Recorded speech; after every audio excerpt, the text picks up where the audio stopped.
तो आज के लेक्चर में हम लोग फाइल डायरेक्टरी को थोड़ा सा समझेंगे, इसी के साथ साथ वीएस कोड को इंस्टॉलेशन करेंगे और उसमें किस तरह से कोड करते हैं वो देखेंगे।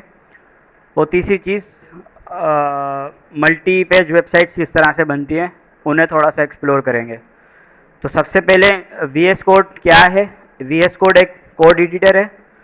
आप लोगों को मैंने इंट्रोडक्शन वाली क्लास में बताया था कि हम कोई भी काम करते हैं तो उस काम के लिए हमें एक इन्वायरमेंट चाहिए होता है। तो वीएस कोड आपको एक इन्वायरमेंट देता है, एक आईडीई है जिसके अंदर आपको बिल्ट इन कुछ फीचर्स मिलते हैं जो कि आपकी कोड में हेल्प करते हैं। अभी तक हम नोटपैड पे इसलिए कोड लिखते हुए आ रहे थे क्योंकि नोटपैड पे मैंने इसलिए स्टार्ट करवाया था कि काफ़ी स्टूडेंट्स इसकी इंस्टॉलेशन में ही फंस जाते हैं। और दूसरी चीज़ ये है कि आप लोग स्टार्ट से अगर नोटपैड से करते हो ना तो थोड़ी सी कोड लिखने की आपको प्रैक्टिस हो जाती है, आपकी अंडरस्टैंडिंग अच्छी हो जाती है कोड के साथ। अब आप लोगों को पता है कि कोई टैग ओपन करना है तो उसको लाजमी क्लोज करना है, तो इसीलिए मैंने नोटपैड से स्टार्ट कराया था। अच्छा, वीएस कोड को सबसे पहले हमें अपने पीसी में इंस्टॉल करना होता है। वैसे इस लैब के अंदर आपके पास सबके पास अवेलेबल होगा, बट अगर आपने घर पे भी करना हो तो उसके लिए मैं प्रोसेस बता देता हूँ कैसे करना है। अच्छा, पीसी सारे बंद करते हैं अभी, लैपटॉप पीसी जिसके भी ओपन है, क्योंकि अब लेक्चर का टाइम है। लेक्चर लेके फिर आप अपने दोबारा से वहीं से कंटिन्यू कर लेना, ठीक है, वरना फिर आप लोग बाद में वीडियो देखते नहीं हो तो फिर आपके कॉन्सेप्ट क्लियर नहीं होते। तो आप क्या करोगे, वीएस कोड सर्च करोगे सबसे पहले ब्राउज़र में अपने पास वीएस कोड लिखोगे तो आपके पास इस तरह ये फर्स्ट वाली वेबसाइट आ जाएगी। उसके ऊपर क्लिक करके यहाँ से इसको डाउनलोड फॉर विंडोज़ कर लेना है आपने। जब डाउनलोड फॉर विंडोज़ करोगे ये आपके सिस्टम में डाउनलोड हो जाएगा। अब इसको बता दो कहाँ डाउनलोड करना है। लेट्स से कि मैं डाउनलोड वाली फ़ाइल में डाउनलोड कर रहा हूँ, आप कहीं पे भी डाउनलोड कर सकते हो। आपको एक exe फाइल मिलेगी जिससे आपने जिसके थ्रू आपने इसकी इंस्टॉलेशन करनी है। पहले इसको डाउनलोड करना है। डाउनलोड करना सिंपल है, वेबसाइट पे जाना है, डाउनलोड फॉर विंडोज़ क्लिक करना है और वो डाउनलोड हो जाएगा। जब डाउनलोड कर लोगे तो आपके पीसी में इस तरह से आइकन आ रहा होगा और इसकी जो है एप्लीकेशन आ रही होगी। तो अब इस पर डबल क्लिक करना है आपने। डबल क्लिक करने के बाद अब ये इसकी टर्म्स एंड कंडीशन है, पढ़ना चाहो तो पढ़ सकते हो बैठ के, वरना क्या करना है आप आई एक्सेप्ट दी एग्रीमेंट पे क्लिक करके नेक्स्ट। और यहाँ से ये ना आपके पास 5 ऑप्शंस देता है। अब इसमें से नीचे वाले 4 जो है ना लाजमी सेलेक्ट कर लेना जब अगर आप अपने पीसी में लैपटॉप में किसी में इंस्टॉल कर रहे हो। ऊपर वाला वाले छोड़ देना, वो आपके ऊपर है। अगर आपको डेस्कटॉप के ऊपर उसका आइकन चाहिए तो चेक करना, अदरवाइज उसको छोड़ देना। तो ये नीचे वाले 4 आइकन्स 4 चेक बॉक्स को चेक करके आप नेक्स्ट करोगे, उसके बाद इंस्टॉल करोगे। अब वैसे ये मेरे पीसी में इंस्टॉल था, बट ये मैंने आप लोगों को दोबारा अगेन इसको इंस्टॉल करके बता रहा हूँ। यहाँ पे लैब में सारे पीसीस में होगा। अगर घर पे करना है तो इस प्रोसेस को फॉलो करके कर सकते हो। अब वीएस कोड में ना हर टाइप की प्रोग्रामिंग होती है। अगर आपको जावास्क्रिप्ट लिखनी है वो भी आप लिख सकते हो। अगर इसके अलावा सीएसएस की फाइल्स बनानी है, पाइथन लिखना है, कुछ भी लिखना है आपने XYZ, आप उसके अंदर कर सकते हो ये सब चीज़ें। अच्छा, ये तो हो गई हमारी इंस्टॉलेशन। इंस्टॉल करने के बाद हम सबसे पहले क्या करेंगे, वीएस कोड को ओपन करेंगे। वीएस कोड ओपन करने का अगेन तरीका वही है। वैसे तो अगर आपने डेस्कटॉप पे आइकन सेट किया होगा तो आपको डेस्कटॉप पे आइकन शो हो रहा होगा। अगर नहीं हो रहा तो आप क्या कर सकते हो, यहाँ पे सर्च भी कर सकते हो। इस सर्च बार पे क्लिक करके वीएस कोड लिखोगे। वीएस कोड लिखोगे ना जब आप उसके ऊपर क्लिक करोगे, वीएस कोड आपका इस तरह से ओपन हो जाएगा। अब इसमें ना डार्क मोड लाइट मोड होते हैं, बट मैं लाइट मोड ही रखूँगा क्योंकि इसके अंदर कोड नज़र आता है सही। अच्छा, अभी तो ये तो किसी का ऑलरेडी यहाँ पे वीएस कोड ओपन है, बट इसमें क्या होता है कि जब आप फर्स्ट टाइम ओपन करोगे ना इसको, तो यहाँ पे आपके पास इस वाले आइकन पे लेफ्ट साइड पे एक्सप्लोरर पे क्लिक करोगे तो यहाँ पे ओपन फोल्डर का एक बटन आएगा। ठीक है, उस बटन पे जब आप क्लिक करोगे तो आपके पास इस टाइप की कोई विंडो, अगर नहीं आ रहा बटन, लेट से कि आप यहाँ पे लैब का पीसी यूज़ कर रहे हो और किसी ने पहले से वीएस कोड ओपन करा हुआ है तो उसका फोल्डर खुल रहा होगा। यहाँ पे जो ये फर्स्ट वाला ऑप्शन है ना, फर्स्ट वाला बिल्कुल टॉप पे फाइल वाला आइकन है, इसके अंदर क्या होता है कि आपकी डायरेक्टरीज नज़र आती हैं आपको। डायरेक्टरीज मीन्स आपका फोल्डर, जो कि हम पीछे फोल्डर बनाते थे। जैसे हम कोई भी काम करते थे, मैंने सेशन 1 का काम किया था तो मैं सेशन 1 का एक फ़ोल्डर बनाता था और उसके अंदर एक फ़ाइल बनाता था। तो बेसिकली क्या होता है कि ये मेरा एक फ़ोल्डर है सेशन 1 का। वैसे आज हमारा सेशन 4 है, ये सेशन 4 है, सेशन 3 है, 4 है। तो हमें सेशन 4 का पहले एक फ़ोल्डर बनाना होगा और उस फोल्डर को यहाँ पे ओपन करना होगा। तो इसी तरह आप भी जब कोई असाइनमेंट बना रहे हो या कोई काम कर रहे हो तो आप क्या करोगे, सबसे पहले एक फोल्डर बनाओगे और उसके अंदर अपनी फाइल्स बनाओगे। अच्छा, इसके लिए ना आपको बार बार वो जो आप मिस हो रहा था, आपसे फाइल्स गुम हो रही थी आपकी, वो चीज़ भी आपका इशू फिक्स हो जाएगा। तो उसके लिए क्या करोगे आप, अगर आपके पास ओपन फोल्डर का बटन आ रहा है तो उसको यूज़ करो, नहीं आ रहा तो आप यहाँ पे फाइल का आपको एक नज़र आ रहा है ऊपर टॉप पे, फाइल पे क्लिक करोगे और यहाँ से एक ओपन फोल्डर होता है, ओपन फाइल होता है और ओपन फोल्डर होता है। हमने क्या करना है, open folder. Open folder click करने के बाद अभी आपसे पूछेगा कि कौन सा फोल्डर आपने ओपन करना है, इस वीएस कोड के अंदर कौन सा फोल्डर आप ओपन करना चाहते हो। तो उसके लिए क्या करोगे आप, सिंपल, अब मैंने, अगर आप लोगों को याद हो, मैंने डी ड्राइव में अपने नाम का एक फ़ोल्डर बनाया हुआ है जिसके अंदर हम अपनी सारी क्लासेस का कोड करते हैं। ये मेरा फोल्डर, ठीक है। अब इसके अंदर ये हमारे पिछले सेशंस रखे हुए हैं और ये मैंने आपको गिटहब पे अपलोड करना सिखाया था, वो वाला फोल्डर है। अब मुझे इन तीनों सेशन में से तो कोई सा भी नहीं खोलना है क्योंकि आज तो हमें नया काम करना है, पिछला काम नहीं करना। तो मैं क्या करूँगा, यहाँ पे नया फोल्डर बनाऊँगा, राइट क्लिक करूँगा इसी विंडो पे और फोल्डर पे क्लिक करके सेशन 4 के नाम से एक फ़ोल्डर बना लूँगा। अब सेशन 4 को मैं यहाँ से देख रहे हो सेलेक्ट फोल्डर का ऑप्शन आ रहा है। सेशन 4 को आप जब सेलेक्ट फोल्डर करोगे, अब आपके वीएस कोड के अंदर इसको एक दफ़ा ये आपसे पूछेगा तो इसको चेक करके yes I trust the authors कर देना और यहाँ से इसको भी कट कर देना। तो इस तरह से आपके पास ये वीएस कोड आईडी खुल जाएगी। अब अगर आप यहाँ देखो ना तो ये मेरा सेशन 4 का फोल्डर खुला हुआ है। लेट्स से कि मुझे सेशन 4 की जगह सेशन 3 खोलना है, तो आप क्या करोगे, अगेन दोबारा ओपन फोल्डर और यहाँ से सेशन 3 को सेलेक्ट करके सेलेक्ट फोल्डर। तो अब यहाँ पे मेरा सेशन 3 और उसके अंदर ये फाइल मेरा इंडेक्स का बना हुआ है लास्ट टाइम जो हमने बनाई थी। इस तरह से आप अपने वीएस कोड के फोल्डर्स और फाइल्स कैसे बनाते हैं, लेकिन फोल्डर मैंने आपको बता दिया। तो ये होती है हमारी बेसिकली क्या, मेन डायरेक्टरी, रूट डायरेक्टरी बोलते हैं इसको। क्या बोलते हैं, रूट डायरेक्टरी, जो कि सब डायरेक्टरी की पेरेंट होती है। इसके अंदर आपके सारे फोल्डर्स आते हैं। तो आप, अभी हम दोबारा से अपना सेलेक्ट 4 कर लेते हैं, सेशन 4 को सेलेक्ट करके ओपन कर लेते हैं। तो ये मेरी हो गई रूट डायरेक्टरी। अब इसके अंदर मुझे फाइल बनानी है। फाइल बनाने के लिए आप ये जो फाइल सेशन 4 लिखा हुआ है फोल्डर का नाम, उसी के साथ ये कुछ आइकन्स है। अब इस आइकन्स में ना पहला वाला आइकन है, उसके ऊपर माउस लेके जाओगे ना आपको बता देगा वो न्यू फाइल। न्यू फाइल पे क्लिक करके फाइल बना सकते हो। अगर फोल्डर बनाना है, रूट डायरेक्टरी के अंदर कोई फोल्डर बनाना है तो आप यहाँ पे क्लिक करके न्यू फोल्डर पे फोल्डर बना सकते हो, ठीक है। तो अभी हमें क्या करना है, फाइल बनानी है index.html की, जो कि हम हर दफ़ा बनाते हैं। तो आप इस न्यू फाइल पे क्लिक करोगे, क्लिक करने के बाद आप उसमें फाइल का नाम बताओगे। अब अगेन फाइल का नाम कुछ भी रख सकते हैं, बट हम इंडेक्स क्यों रखते हैं, ताकि हमारा, क्यों रखते हैं इंडेक्स, ब्राउज़र में गिटहब पे अपलोड करते वक्त ओपन हो जाए। तो हम क्या करेंगे, index.html, मैंने लिखा index.html। अब इसमें आपके पास है ना वाला चक्कर भी खत्म, जो आप बार बार सेव एज कर रहे थे, ओल्ड फाइल सेलेक्ट कर रहे थे, ये ऑटोमेटिक आपको index.html लिखोगे ना, आइकन नज़र आ जाएगा आपको, HTML का आइकन आ रहा है, लिखने के बाद इंटर कर दो, आपकी index.html की फाइल क्रिएट हो गई। हर सेशन के लिए अलग फोल्डर बनेगा, हर प्रोजेक्ट के लिए अलग फोल्डर बनेगा। जब भी कोई आप नया काम करोगे, हर नए काम के लिए आपको अलग फोल्डर बनाना होगा। रीज़न मैंने आपको पहले भी बताया था, अगेन रीज़न ये कि हम ऑर्गेनाइज वे में अपने प्रोजेक्ट्स, अपने काम को रखते हैं, जिस वजह से हम हर फोल्डर के अंदर उसकी फाइल्स बनाते हैं, ताकि कल को आपको पिछले असाइनमेंट्स देखने हो, आप फोल्डर के नाम से जाके देख सको।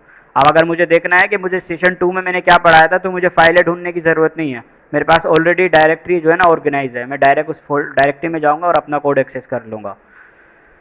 तो ये आपकी फाइल बन गई, यहाँ पे आप कोड करते हो। ये बेसिकली आपकी साइड बार विंडो है जहाँ पे आपको आपकी फाइल शो होती है, इसको आप बंद भी कर सकते हो क्लिक करके। इस तरह से आप यहाँ पे अपना कोड लिखते हो। कोड लिखने के लिए हम क्या करते थे, सबसे पहले अपना HTML का टैग लगाते थे, HTML उसको ओपन टैग क्लोज चेक करते थे। तो पहली चीज़ तो इसमें ये है कि जब भी आप कोई टैग ओपन करोगे ना, जैसे मैं H1 लिखना चाह रहा हूँ, मैंने लिखा H1 और मैं अभी मुझे ना ऑटोमेटिक एक सजेशन आ रही है, इस पर मैं क्लिक करूँगा या इंटर करूँगा ना क्लिक करूँगा या इंटर करूँगा, इंटर भी चलता है, बट ये कि अगर आप क्लिक करोगे ना तो क्या होगा, क्यों नहीं चल रहा, अच्छा H1 लिख के एंटर करोगे तो ये पूरा आपको टैग ओपन करके और क्लोज करके दे देगा। मीन्स कि आपको पूरा पूरा टाइप करने की अब ज़रूरत नहीं है, वो नोटपैड पे होता था क्योंकि उसके अंदर बिल्ट इन ये फीचर नहीं था, इसीलिए हम VS कोड यूज़ कर रहे हैं। अगर कोई भी टैग चाहिए, लेट्स से कि पैराग्राफ चाहिए, मैं लिखूंगा P, सजेशन में P आ रहा है आपके पास, P के ऊपर क्लिक करोगे P टैग बन जाएगा। आपको UL बनाना है पूरा, आप UL लिख के एंटर करोगे UL बन जाएगा। इसी तरह से कोई भी आपको टैग बनाना है, एलिमेंट क्रिएट करना है ना, आप सिर्फ उसका नाम बताते हो, LI बताया मैंने, अब यहाँ से ना सारी आपके पास ऑप्शंस आ रहे हैं, एल से जितने भी होंगे ना सिमिलर वाले लिंक CSS ये सब वो ऑप्शंस आते हैं। लेट से कि एल चाहिए, एल हो गया। तो ये तो एक इसका फीचर है जो क्या करता है, आपको टैग लिखने में जल्दी होती है, आपको जल्दी काम आपका करने में हेल्प करता है, तो आपको एक एक चीज़ टाइप करने की ज़रूरत नहीं है। दूसरी चीज़, अब जब हम इसके अंदर HTML लिखते हैं तो सबसे पहले हम क्या लिखते हैं, कोड लिखना स्टार्ट करते हैं तो बॉयलर प्लेट लिखते हैं HTML की, उसके अंदर हम हेड बॉडी और ये सारी चीज़ें बताते हैं। उसका भी शॉर्टकट है, आप शिफ्ट दबा के 1 प्रेस करोगे तो इस तरह से आपके पास ये वाला आइकन आएगा और इंटर करोगे तो आपके पास ये पूरा कोड ऑटोमेटिक लिखा हुआ आ रहा है। ये हमारा हेड हो गया, ये हमारी बॉडी हो गई, ये हमारा HTML हो गया। अब लेंगे क्या होता है, वैसे है क्या ये एट्रीब्यूट है। एट्रीब्यूट है जो कि आपकी वेबसाइट की लैंग्वेज बताता है कि आपकी वेबसाइट किस लैंग्वेज में बनाई जाएगी। अच्छा, डॉक टाइप को अभी छोड़ दो, इसी के साथ साथ ये मेटा जो है इसको भी छोड़ दो, ये आगे के टैग से हम इसको बाद में देखेंगे, बट यहाँ तक हमें कोड बना हुआ मिलता है।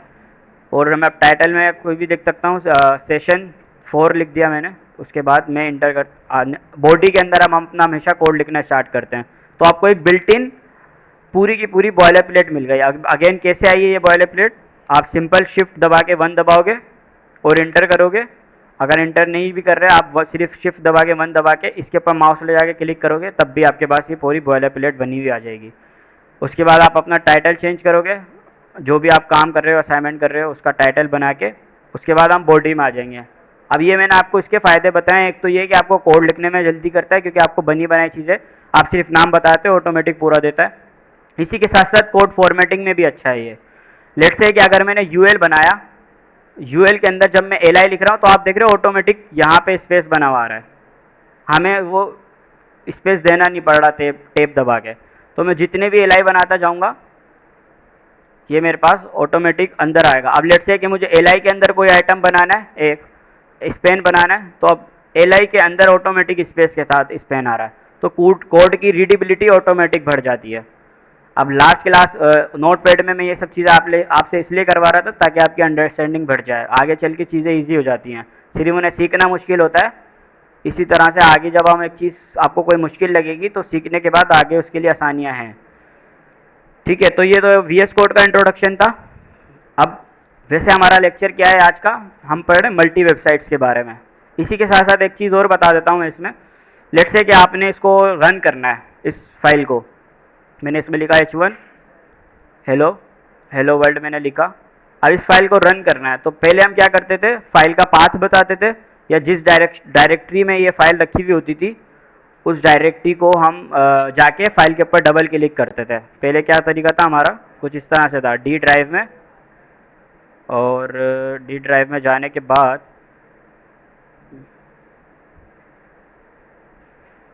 ये हमारा सेशन 4 है, यहाँ पे ये इंडेक्स की फाइल है, हम इस पर डबल क्लिक करके कोई ओपन करता था या कोई दूसरी थी। उसमें होता क्या था कि अब मैंने हेलो वर्ल्ड लिखा है ना, हेलो वर्ल्ड लिखा है, अब मैं इसको चेंज करके सिर्फ हेलो कर रहा हूँ। अब मैंने सेव करा, मुझे रिफ्रेश करना पड़ता है। ठीक है, तो उसके लिए ना VS कोड में कुछ एक्सटेंशंस होती हैं, उन्हें हम यूज़ करते हैं। किस तरह से, ये जो लास्ट वाली टैब है ना इस पर आप क्लिक करोगे, यहाँ पे आपको वैसे बहुत सारी एक्सटेंशंस मिल जाएंगी बट हमने अभी क्या यूज़ करना है, आप एक्सटेंशंस वाली टैब में आके सर्च, ऊपर सर्च आपको दिख रहा होगा, यहाँ पे आप सर्च करोगे लाइव सर्वर। ठीक है, ये बेसिक और सबसे पहली एक्सटेंशन है जो कि कोई भी डेवलपर अपनी जर्नी में स्टार्ट करता है। आप इसको यहाँ पे इंस्टॉल के बटन पे क्लिक करके इंस्टॉल कर लोगे। अगर इस तरह का पॉपअप आए तो ट्रस्ट पब्लिशर इंस्टॉलेशन कर देना, ये आपका इंस्टॉल हो जाएगा। अब ये करता क्या है, आपकी फाइल को रन करने में हेल्प करता है पहली चीज़ तो। अब आपको ना वहाँ पे जाके फाइल के ऊपर क्लिक करने की ज़रूरत नहीं है। लेट्स से कि मैंने जो फाइल ओपन की थी अभी, यहाँ पे मैं इसको बंद कर रहा हूँ। अब मुझे अपनी जो है इस वाली फाइल को ओपन करना है, तो यहाँ पे जब आप एक्सटेंशन इंस्टॉल कर लोगे ना तो यहाँ लास्ट में ये ब्लू लाइन पे बिल्कुल नीचे की तरफ आपको गो लाइव का बटन नज़र आएगा। ठीक है, गो लाइव का बटन नज़र आएगा, अगर नहीं आ रहा तो VS कोड को बंद करके दोबारा ओपन कर लेना, फिर नज़र आ जाएगा। अगर आपने सही से इंस्टॉलेशन कर ली होगी तो आपके पास ये बटन नज़र आएगा। इस बटन पे जब आप क्लिक करते हो ना तो वो ऑटोमेटिक आपकी वेबसाइट को ऑन कर देता है। अब इसका फ़ायदा क्या है लाइव सर्वर से चलाने का, लेट्स से कि मैंने इसको यहाँ रखा, कोड को यहाँ रखा, अब मैं हेलो के बाद जब यहाँ लिख रहा हूँ वर्ल्ड, तो देख रहे हो मेरा ऑटोमेटिक W वहाँ पे अपडेट हो रहा है, मुझे बार बार रिफ़्रेश करने की ज़रूरत नहीं है। मैंने लिखा वर्ल्ड, सेव करा, तो मेरा ऑटोमेटिक हेलो वर्ल्ड आ रहा है। तो इस तरह से आप जब भी कोई भी चीज़ लिखोगे ना, आपको बार बार अपडेट करने की ज़रूरत नहीं होगी। आप उसके अंदर जो भी लिखते जाओगे दिस इज़ पेरा और सेव करोगे तो आपका दिस इज़ पेरा वहाँ पे, मुझे बार बार यहाँ पे जाके इसको रिफ़्रेश करने की ज़रूरत नहीं पड़ रही। तो इससे ये है कि आपकी डेवलपमेंट टाइम बढ़ेगा, आपको पूरा पूरा कोड नहीं लिखना पड़ेगा, बार बार रिफ़्रेश नहीं करना पड़ेगा और फाइल को रन करना ईजी हो जाएगा। अब होगा जब भी ये, जब आपने यहाँ से लाइव सर्वर ऑन करा है। आपको ना बार बार लाइव सर्वर ऑन करने की ज़रूरत नहीं है। फर्स्ट टाइम जब आप गो लाइव कर दोगे ना, तो इस तरह से पोर्ट बना हुआ नज़र आ रहा होगा। इस पोर्ट का मीन्स कि आपका सर्वर ऑलरेडी चल रहा है। अगर आप क्लिक करोगे तो आपका सर्वर बंद हो जाएगा। जैसे कि आपको मैसेज भी शो हो रहा है, क्लिक टू क्लोज सर्वर। दोबारा से क्लिक करने पे सर्वर क्लोज हो जाएगा, दोबारा क्लिक करने पे सर्वर ऑन हो जाएगा। तो इस तरह से आप अपना सबसे पहले VS कोड का सेटअप कर लेना। सेटअप करने के बाद अब हम अपने मेन लेक्चर की तरफ चलते हैं, जो कि हमारा है मल्टी पेजेस वेबसाइट्स कैसे बनाते हैं हम। अभी तक हमने जितने भी काम किया ना, हम सिंगल एक फाइल बना के काम करते थे, बट आप लोगों ने देखा होगा वेबसाइट्स के अंदर मल्टीपल पेजेस होते हैं वेबसाइट्स के, ठीक है। जैसे कि अबाउट का पेज अलग होता है, कॉन्टेक्ट का पेज अलग होता है। आपको मैं अगर कोई एग्जाम्पल दिखाऊं,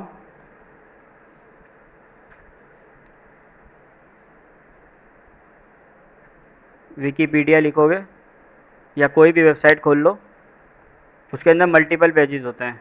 तो दूसरी खोल लेते हैं, लेट्स से के डॉक्स HTML लिखता हूँ मैं खाली। अब ये एक वेबसाइट है, इसके अंदर आप जहाँ पे भी कोई भी चीज़ चाहिए होगी क्लिक करते हो तो आपका पेज चेंज होता है। थोड़ा इजी वाला दिखाता हूँ, सिंपल आप सर्च करोगे,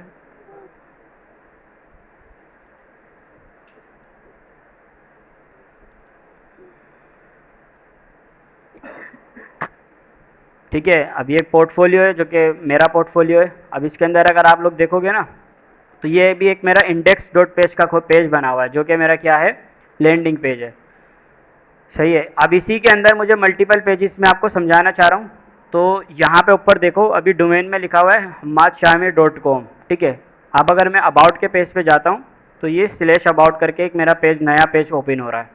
इसी तरह से मैं प्रोजेक्ट्स पे जाता हूँ तो मेरा तीसरा पेज ओपन हो रहा है, जो कि प्रोजेक्ट्स का पेज है। तो इस तरह से आप अपने जो है ना मल्टीपल पेजेस अपनी वेबसाइट्स के अंदर बनाते हो। अब यही काम अगर हमें अपने उसके अंदर करना है सेशन इस कोड में, तो मैं यहाँ पे इसको हटा के और इसमें लिखता हूँ दिस इज इंडेक्स पेज। अब ये मेरा एक इंडेक्स का पेज है। इसी तरह से अगर मुझे एक और पेज बनाना है तो मैं क्या करूँगा, उसके लिए नई फाइल बनाऊँगा। यहाँ पे दोबारा से फाइल वाले आइकन पे क्लिक करके मैं फाइल बनाऊँगा अबाउट की, about.html। about.html लिखा। अब इसमें अगेन दोबारा बॉयलर प्लेट लगाएंगे और इसको टाइटल देंगे अबाउट, और यहाँ पे मैं दोबारा से एक H1 लिख के ये लिख रहा हूँ this is about page. This is about page हो गया, दिस इज़ इंडेक्स पेज हो गया। अब ये मेरे पास दो पेजेस बन गए। अभी कुछ भी नहीं हो रहा, वैसे मुझे रिफ्रेश करने की नीड नहीं है, बट अगर आप देखो यहाँ कुछ भी नहीं है, क्योंकि ये मेरा इंडेक्स पेज पे सिर्फ इतनी लाइन लिखी हुई है। अब मुझे अबाउट पेज देखना है तो मैं क्या करूँगा, URL में यहाँ पे लिखूँगा about.html। जब about.html लिखूंगा तो देख रहे हो आप यहाँ पे अब क्या लिखा हुआ आ रहा है, दिस इज़ about.html। तो ये मेरा एक सेकंड पेज बन गया। वो मेरा इंडेक्स वाला पेज अलग था, ये पेज मेरा अलग है। इसी तरह से मुझे एक कॉन्टैक्ट का पेज बनाना है। मैं अगेन एक फाइल बनाऊंगा, उसमें लिखूंगा contact.html। तो उसके अंदर मैं जब दोबारा से बॉयलर प्लेट लगा के कॉन्टैक्ट लिखूंगा और लिखूंगा एक H1 और उसमें लिखूंगा दिस इज़ कॉन्टैक्ट पेज, लिखा, सेव किया। अब अगर मुझे कॉन्टैक्ट का पेज खोलना है मैं क्या करूँगा, अगेन URL के अंदर नाम चेंज कर दूंगा फाइल का, अबाउट की जगह मैं लिख दूंगा contact.html। तो ये मेरा कॉन्टैक्ट पेज बन गया। नहीं, नहीं लिख, उसके लिए फिर आपको ना उसको एक सब डायरेक्टरी में रखना होगा, वो भी देखते हैं आगे कैसे होता है। लेकिन अभी कॉन्टैक्ट पेज खुल गया। अगर इसी तरह से मुझे अबाउट का पेज खोलना है तो मैं अबाउट का पेज खोलूँगा। इसी तरह से मुझे अगर लेट्स से दोबारा इंडेक्स के पेज पे जाना है तो मैं सब कुछ हटा के index.html लिखूँगा, तो मेरी इंडेक्स की पेज खुल जाएगी। अब इनका सवाल है कि अगर मुझे अबाउट के अंदर कॉन्टैक्ट पेज लिखना है तो उसके लिए क्या होता है, उसके लिए आप लेट सपोज कि मेरे को एक पेज खोलना है जिसका मैं यूआरएल किस तरह का बनाना चाह रहा हूँ। मैं बनाना चाह रहा हूँ प्रोजेक्ट 1.html। कैसे बनाना चाह रहा हूँ? प्रोजेक्ट मतलब मैं कुछ इस तरह से चाह रहा हूँ कि मैं लिखूंगा स्लैश प्रोजेक्ट और स्लैश प्रोजेक्ट 1.html। मैं इस तरह से कोई अपना एक पेज बनाना चाह रहा हूँ। अभी आपको कुछ भी नज़र नहीं आएगा क्योंकि इस तरह का कोई हमारे पास पेज है नहीं। तो उसके लिए क्या करेंगे, अगर आपको इस तरह से नेस्टेड राउट्स बनाने, इसको नेस्टेड बोलते हैं, आप एक फोल्डर के अंदर फोल्डर फिर उसके अंदर फाइल बना रहे हो, वो कैसे करोगे? किसी को आइडिया है? नेस्टेड पेज बनाना है। उसके लिए क्या करेंगे, अब देखो मैं कहाँ खड़ा हूँ, अभी मैं खड़ा हूँ सेशन 4 वाले फोल्डर के अंदर। मैं कहाँ खड़ा हुआ हूँ? सेशन 4 वाले फोल्डर के अंदर हूँ। तो ये जो मेरा राउट खुला हुआ है ना, ये कहाँ खुला हुआ है? इसका मतलब ये क्या है, ये पूरा मेरा सेशन 4 वाला फोल्डर के अंदर इंडेक्स की फाइल मुझे खोल के दे रहा है। ठीक है, ये मेरे को इंडेक्स की फाइल खोल के दे रहा है। ऊपर देखोगे तो सेशन 4 के अंदर मैं इंडेक्स की फाइल पे खड़ा हुआ हूँ। मुझे इस फाइल के अंदर एक प्रोजेक्ट और उसके अंदर फाइल बनानी है। तो मुझे क्या करना होगा, सबसे पहले ये मेन हमारा रूट डायरेक्टरी सेशन 4 है, उसके अंदर एक और फोल्डर बनाना होगा पहले मुझे। उसके लिए मैं ये जो आइकन है न्यू फोल्डर का, उस पर क्लिक करूंगा। क्लिक करने के बाद मैं यहाँ लिखूंगा क्या? प्रोजेक्ट। ये मेरा क्या हो गया? एक फोल्डर क्रिएट हो गया। ये फाइल नहीं है, ये फोल्डर है। आप लोगों को दिख रहा होगा ये फोल्डर है, फाइल नहीं है। अब इसके अंदर मुझे एक फाइल बनानी होगी जिसका मैं नाम रखूंगा प्रोजेक्ट 1.html। सही है। और इसके अंदर मैं बॉय पीरियड लगाऊंगा और मैं इसको लिखूंगा this is my first project.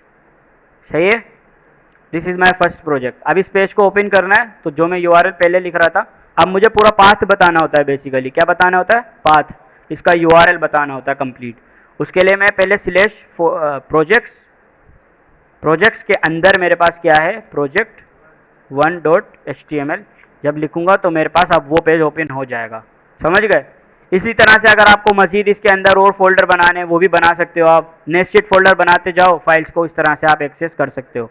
लेकिन आपको इक्वल पाथ बताना होता है। लेट्स से कि अगर मैंने यहाँ पे इस प्रोजेक्ट को हटा दिया, सिर्फ प्रोजेक्ट 1.html लिखा, तो अब मेरे पास वो फाइल नहीं खुलेगी। क्यों? क्योंकि मैं अभी कहाँ खड़ा हुआ हूँ? इस स्लैश का मतलब है कि मैं रूट डायरेक्टरी पे खड़ा हुआ हूँ। जब आपको ये स्लैश नज़र आता है इट मीन्स कि मैं कहाँ खड़ा हुआ हूँ? रूट डायरेक्टरी पे हूँ। और रूट डायरेक्टरी हमारी कौन सी है?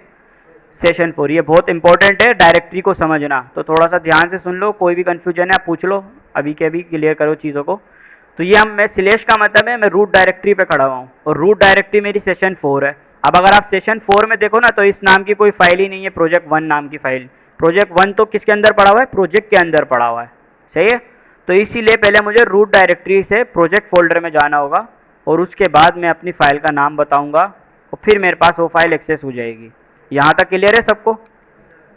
जी।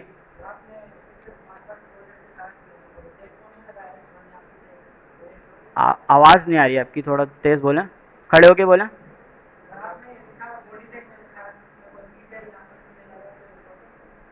कौन सा वाला? ये? हाँ, वो HTML रेंडर करता है, बट ये कि SEO में आपके पास बाद में इश्यूज आते हैं। आप कर सकते हो ऐसे भी, लिखोगे ना बॉडी टैग में वो आपको प्रिंट हो जाएगा। बट इसका रीज़न क्या है कि आप सिमेंटिक टैग्स या जो आपको HTML के थ्रू टैग्स दिए हुए हैं ना, उससे आपकी वेबसाइट रैंक होती है। अभी जब आप वेबसाइट अच्छी बनाना सीखोगे तो उसको रैंकिंग भी करनी होती है, उसकी SEO करनी होती है, ऑप्टिमाइजेशन करनी होती है। इसीलिए हम इन टैग्स का लाजमी यूज़ करते हैं। ऐसे लिखना भी सही है, बट इसमें वही है कि अगर आपको पैराग्राफ बनाना है तो कैसे बनाओगे? अगर आप इसी तरह से लेट्स से कि मैं पैराग्राफ लिख रहा हूँ, दिस इज पैरा, तो ये सब तो एक ही स्पेसिस में एक ही तरह से आ जाएगा और देखो बीच में लाइन ब्रेक भी नहीं हो रहा। ठीक है, इसीलिए हम टेक्स्ट का यूज़ करते हैं, बट ये इस तरह से भी प्रिंट हो सकता है। तो डायरेक्टरी समझ में आई? एक एग्जाम्पल और देख लेते हैं। लेट्स से कि मुझे एक सर्विस प्रोजेक्ट के अंदर ही अगर मैं कोई और फाइल बना लेता हूँ, मैं इसके अंदर बना लेता हूँ SMIT का एक फोल्डर नाम से बना लेता हूँ और उसके अंदर एक फ़ाइल बनाता हूँ index.html और उसके अंदर मैं दोबारा से बॉयलर प्लेट लिख के एक H1 लगा के मैं लिखता हूँ दिस इज़ SMIT पेज। ठीक है, आप कोई मुझे बता सकता है मैं इसको कैसे एक्सेस कर सकता हूँ? SMIT के पेज को जिस पे मैंने हेडिंग लगाई है SMIT पेज, कोई बता सकता है? पहले मैंने रूट डायरेक्टरी लिखी। सही। उसके बाद प्रोजेक्ट्स अच्छा देखो, पहले फाइल डायरेक्टरी को समझो। ये जो आइकन है ना, इस पर क्लिक करोगे तो ये रीसेट कर देगा। अब आपके पास डायरेक्टरी किस तरह से, इस तरह से चार, तीन फाइल्स हैं और एक फोल्डर है। तो अभी हम स्लैश का मतलब क्या है, रूट डायरेक्टरी पे हम, मीन्स कि हम इस फोल्डर में हैं। अब हमें पहले कहाँ जाना होगा, पीछे वाले बताओ कहाँ जाना होगा। तो हम पहले जाएंगे प्रोजेक्ट्स में। प्रोजेक्ट्स में जाने के बाद अब प्रोजेक्ट के अंदर मैंने प्रोजेक्ट लिखा ना, इट मीन्स कि मैं इस फोल्डर के अंदर आ गया। अब मुझे क्या लिखना होगा, एस एम आई टी लिखना होगा, slash S M I T. S M I T लिखने के बाद अब मुझे फाइल का नाम बताना होगा। अब जब मैंने एस एम आई टी लिखा, इट मीन्स कि मैं इस फोल्डर में आ गया। तो जब मैं एस एम आई टी लिख के स्लैश लिखूंगा, अब मुझे फाइल का नाम लिखना होगा इंडेक्स डॉट, तो मेरे पास एस एम आई टी का पेज ओपन हो जाएगा। सही है। इस तरह से आप रूट डायरेक्टरीज के अंदर डायरेक्टरीज बनाते हो और उनके अंदर फाइल्स बनाते हो और उनको एक्सेस करते हो। यहाँ तक क्लियर है सबको? पीछे वाले बताओ सबको क्लियर है? जिसको नहीं है क्लियर ज़रा हाथ उठाए। सबको क्लियर है? अच्छा, ये तो हो गई फाइल्स कैसे बनती हैं, डायरेक्टरीज कैसे मैनेज होती हैं। लेकिन लेट्स से कि मैंने एक वेबसाइट बनाई है अपनी, ठीक है, एक मेरी वेबसाइट है इंडेक्स, ये वाली। अब मैंने ये वेबसाइट किसी यूज़र को दी है बना के। अब यूज़र को मैंने बताया कि इसके अंदर 4 पेजेस हैं, सर्विस का, प्रोजेक्ट का और कॉन्टैक्ट का। अब वो बोलेगा 4 पेजेस तो हैं, लेकिन मैं उसको एक्सेस कैसे करूं? ये तो हम सीखने के लिए कर रहे हैं ना डायरेक्टरी में। तो यूज़र क्या करता है, यूज़र तो बैठ के टाइप थोड़ी करेगा कि मुझे अपना अबाउट पेज लिखना है तो मैं about dot H T M L लिख लूँगा। ऐसे तो नहीं करेगा ना वो। मीन्स के आपने एक वेबसाइट बनाई, उसको दे दी, अब उसको बोला कि इसके अंदर 4 पेजेस हैं, वो बोलेगा 4 पेजेस तो हैं, खोलूँ कैसे 4 पेजेस को? तो वो हर किसी का यूआरएल तो बैठ के नहीं टाइप करेगा जैसे हम कर रहे हैं। ठीक है, ये तो हम सीखने के लिए कर रहे हैं। तो उसके लिए हमारे पास एक टैग होता है एचटीएमएल में, जिसको हम बोलते हैं क्या, लिंक होते हैं। लिंक्स बेसिकली करते क्या हैं, एचटीएमएल लिंक्स क्या होते हैं, ठीक है। इस लेक्चर के ऑब्जेक्टिव्स को देख लेते हैं थोड़ा सा। ये सारी चीज़ें समझाने से पहले मैंने ये चैप्टर स्टार्ट करने से पहले मैंने आपको प्रॉब्लम बताई है कि प्रॉब्लम क्या है। मल्टी पेजेस वेबसाइट्स तो बना ली हमने, बट उसको हम क्लाइंट को दे रहे हैं तो क्लाइंट बैठ के टाइप थोड़ी करेगा, वो तो एक प्रॉब्लम हो गई अगर वो खुद ही बैठ के लिख रहा है तो उस प्रॉब्लम को सोल्व करने के लिए हमारे पास एक टैग होते हैं जिनको हम बोलते हैं लिंक्स। अच्छा, लिंक्स में क्या होता है कि अंडरस्टैंड व्हाट लिंक्स, आप ये सीखोगे कि लिंक्स क्या होती हैं, कैसे काम करती हैं। एचटीएमएल में डिफरेंट टाइप्स ऑफ लिंक्स होती हैं हमारे पास। फाइल डायरेक्टरी को हमने देख लिया, ठीक है, मज़ीद देखते जाएंगे आगे। और उसी के साथ साथ बेस्ट प्रैक्टिस क्या होती है किसी भी प्रोजेक्ट्स के अंदर, अगर हम कोई लिंक्स या मल्टीपल वेबसाइट्स बना रहे हैं। तो लिंक्स क्या करती है, आपके वेब पेजेस को आपस में कनेक्ट करती है। सही है। मीन्स के अगर आपके पास 2 पेजेस हैं, उन दोनों पेजेस को आपने कनेक्ट करना है तो आप किसका यूज़ करोगे, लिंक्स का यूज़ करोगे। लिंक्स क्या करती है, टुगेदर, जिस तरह से एक रूम के यहाँ पे एग्जांपल दी हुई है, like doors connected rooms in a house. आपके हाउस के घर के अंदर जो रूम्स होते हैं उनको भी अंदर जाने के लिए एक डोर होता है, वो उसका लिंक होता है कि आप यहाँ से ओपन करके फिर आप अंदर जाओगे। इसी तरह से किसी भी वेबसाइट के पेज को ओपन करने के लिए आपके पास लिंक होता है जिस पे आप क्लिक करके अंदर जाते हो। लिंक्स को बेसिकली बोलते क्या है, एंकर टैग। इसका नाम होता है anchor tag, ANCHOR, anchor tag. Anchor tag क्या करता है कि आपकी फाइल्स के अंदर मल्टीपल वेबसाइट्स को कनेक्ट करता है। इसका स्ट्रक्चर कुछ इस तरह से, अब ये बुक में था बट मैंने यहाँ क्यों रखा है, क्योंकि बुक में बहुत जो ना डीप में डिटेल्स में चीज़ें लिखी हुई होती हैं, उसमें टाइम लगता है। तो जो इंपॉर्टेंट चीज़ें हैं वो हम यहाँ से इस तरह से ब्लॉक्स से कवर करेंगे। तो एंकर टैग अगेन वही तरीका है, आप एक ओपन टैग लिखते हो और उसका एक क्लोज टैग लिखते हो, ठीक है। ओपन टैग के अंदर और दोनों टैग के बीच में आप जो भी लिंक लिख रहे हो ना, जैसे कि मुझे अबाउट का पेज कनेक्ट करना है तो मैं इसके अंदर टेक्स्ट लिख दूंगा अबाउट। अगर मुझे कॉन्टैक्ट का पेज कनेक्ट करना है मैं लिख दूंगा कॉन्टैक्ट। हाँ, जो भी आपने चीज़ लिखनी होती है इसके अंदर आप उसका पहले नाम लिखते हो। नाम लिखने के बाद आप बताते हो एक एट्रीब्यूट, एच आर एफ एक एट्रीब्यूट है।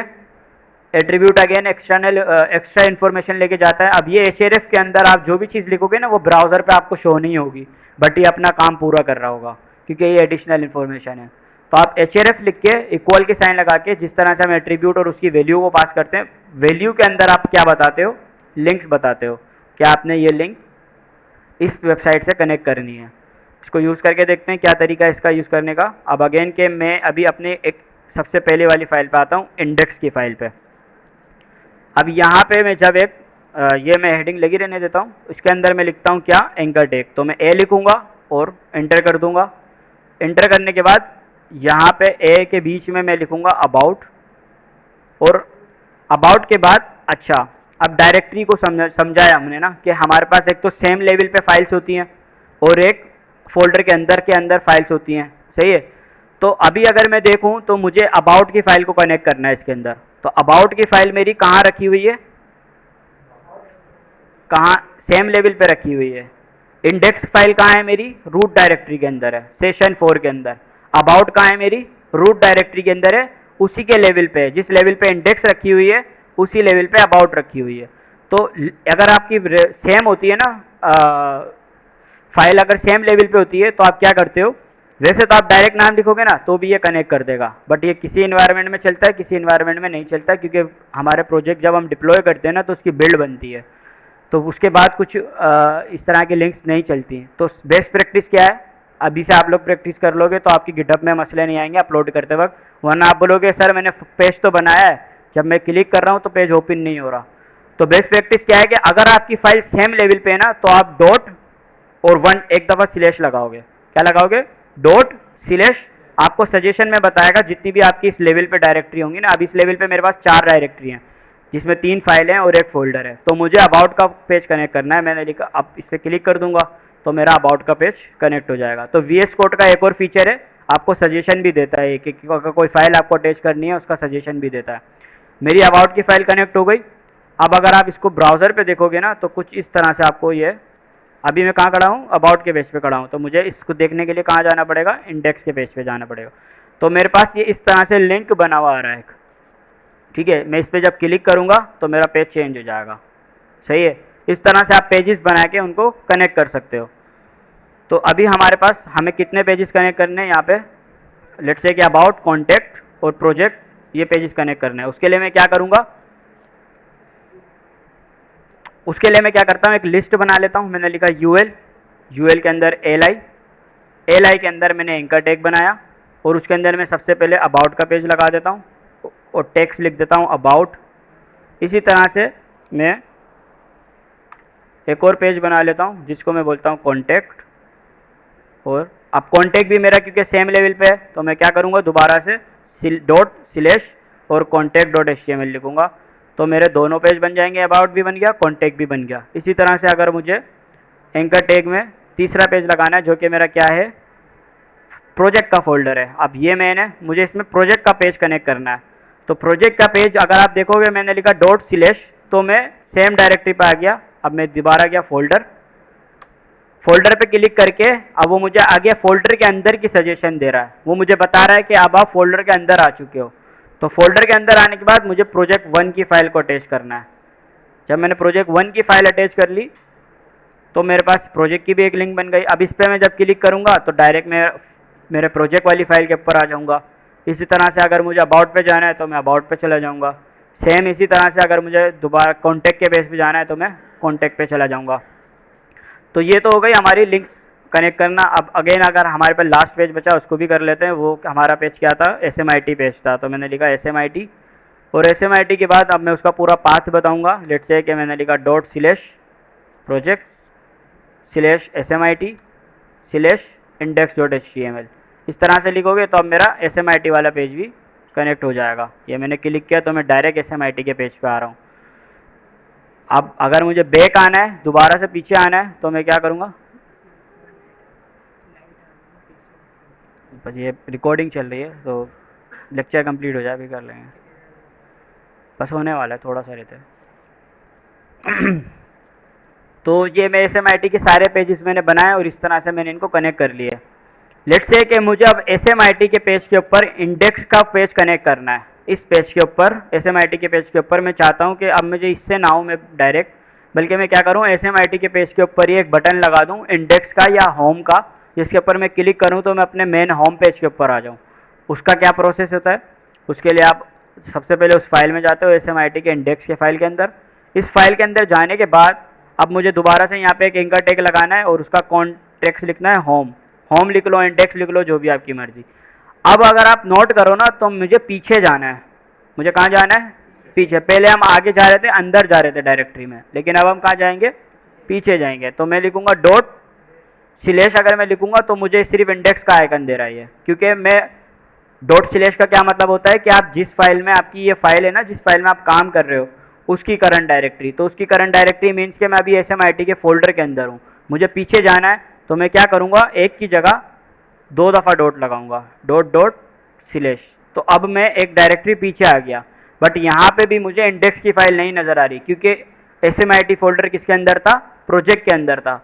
अब मैं जब मैंने डॉट डॉट स्लैश लिखा तो मीन्स के मैं इस डायरेक्टरी में आ गया। अभी मेरी करंट लोकेशन क्या है, ये वाली लोकेशन है, मुझे इससे पीछे जाना है, तो मैं क्या करूँगा, 3 दफ़ा डॉट लगाऊंगा। तो जितनी भी दफ़ा आपको, बल्कि एक दो डॉट लगा के स्लैश लगाना होता है, फिर दोबारा से डॉट लगा के स्लैश लगाना होता है, इस तरह से करना होता है इसको।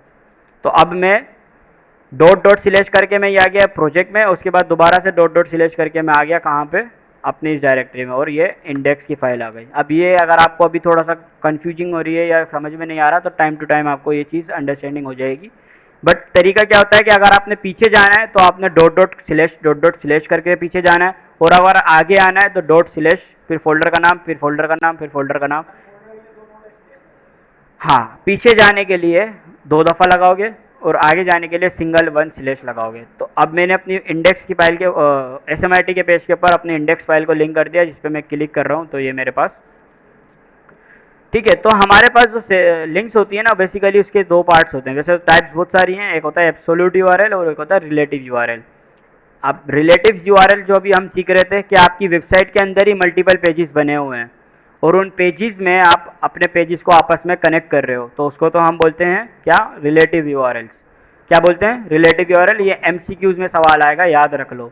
रिलेटिव यूआरएल क्या होता है कि जब भी आप अपनी ही वेबसाइट के अंदर आप पेजेस को कनेक्ट कर रहे होते हो, तो उसको बोलते हैं absolute URL, oh sorry, relative URL. Absolute URL क्या होते हैं कि जब आप बाहर से कोई वेबसाइट या कोई वीडियो कुछ भी चीज़ अटैच कर रहे हो अपने लिंक के अंदर, उसको हम बोलते हैं क्या, एब्सोल्यूट यूआरएल। लेट्स से कि मुझे इसी के अंदर अपना पोर्टफोलियो, अपना इंडेक्स वाले पेज के ऊपर मुझे एक और लिंक लगाना है अपने पोर्टफोलियो का, जो मैंने अभी आपको दिखाया था।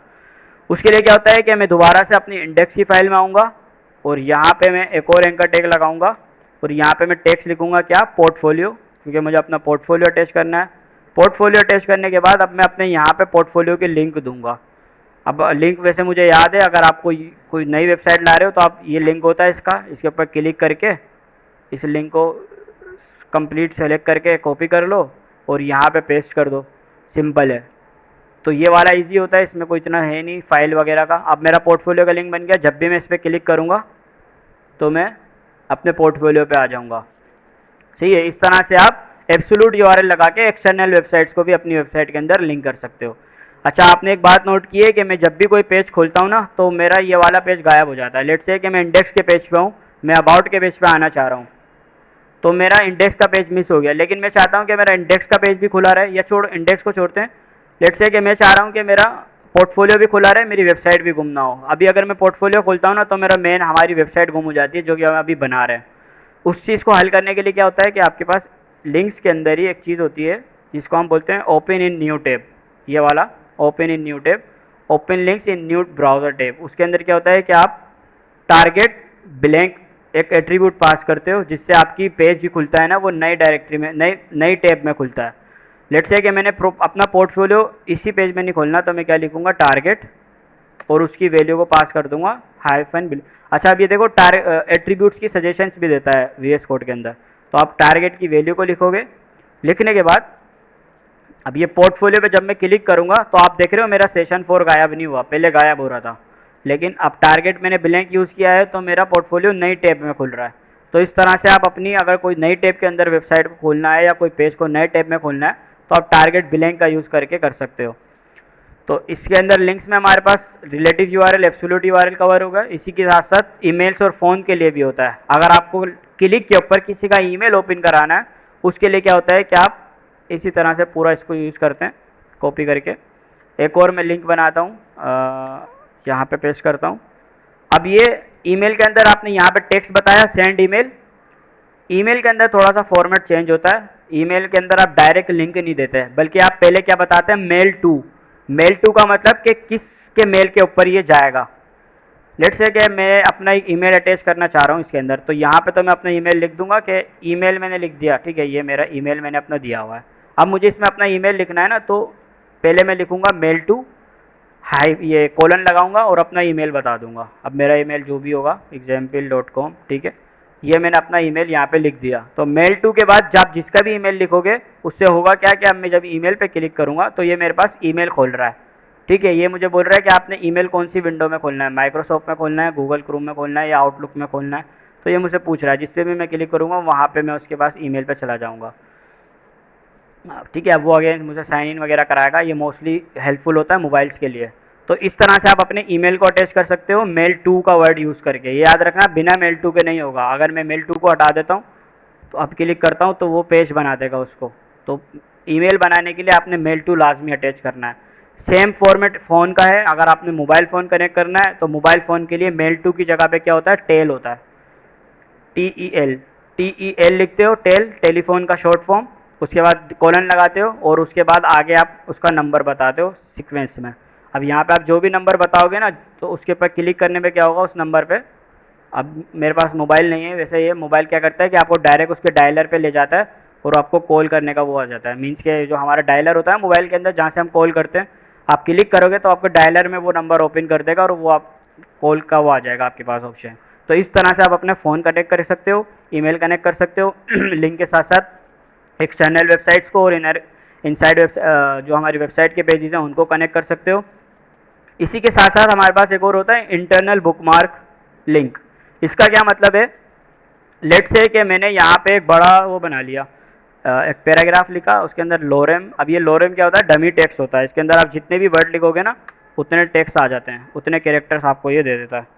तो मैं इसके अंदर कुछ बहुत सारे वर्ड्स लिखता हूँ। लेट से कि मैं दोबारा से लोरेम टाइप करके 5000 समथिंग कुछ लिखता हूँ।